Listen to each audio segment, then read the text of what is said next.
Қайырлы кеш, құрметті көрермен. Халқымыз тағатсыздана күткен көктемнің ең жарқын мерекелерінің бірі.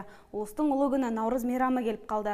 Алматының халқында таңдау көп. Мереке күндері баратын мәдени шаралар жетіп артылады. Алдағы 3 минутта қалада жоспарланған концерт, фестиваль, көрмелер туралы толығырақ айтып беремін. Әбілхан Қастеев атындағы өнер мұражайы арнайы бір апталық мерекелік бағдарлама әзірледі. Мұражайдағы Наурыз фестивалі аясында интерактивтік, танымдық және ойын-сауықтық шаралар өтеді. Ал 23 Наурыз күні тұрғындар киіз басудың қыр-сырын үйрене алады. 24 күні Раушан Базарғалиеваның жеке көрмесі өтеді. Сондай-ақ мерекелік бағдарлама шеңберінде бейне арт өнері жайлы қысқа метражды фильмдер, арт-хаус стиліндегі кинолардың шеруі болады.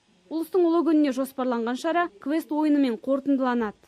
Мереке бағдарламасының арасында біздің музейге келген қатысушыларымыз, көрермендеріміз ұлттық киімде келетін болса, сол жанға біз арнайы билет дайындадық. Бұл жерде музейдің барлық залдарына бір күндік тегін кіру бағдарламасы бар.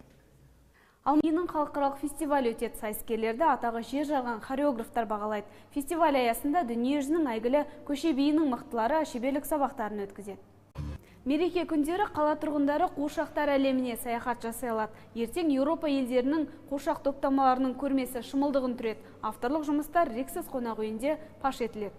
Құлпырған көктем жаңа өмірдің басы дейді халық. Қыс қиындығынан қажыған адам жылдың осы мезгілін асыға күтеді. Жамандық артта қалып, келешек тек жақсылық әкелсін деп сенеді. Ардақты ағайын, әз Наурыз мейрамы қашанда елімізге ырыс ынтымақ бақыт сыйласын. Әрбір шаңыраққа қыдыр дарып бақ қонсын. Ол суың болсын, ақмол болсын. Сіздермен бірге болған мен Перизат Көмекбайқызы. Демалыстарыңыз мәнді әрі сәтті өтсін.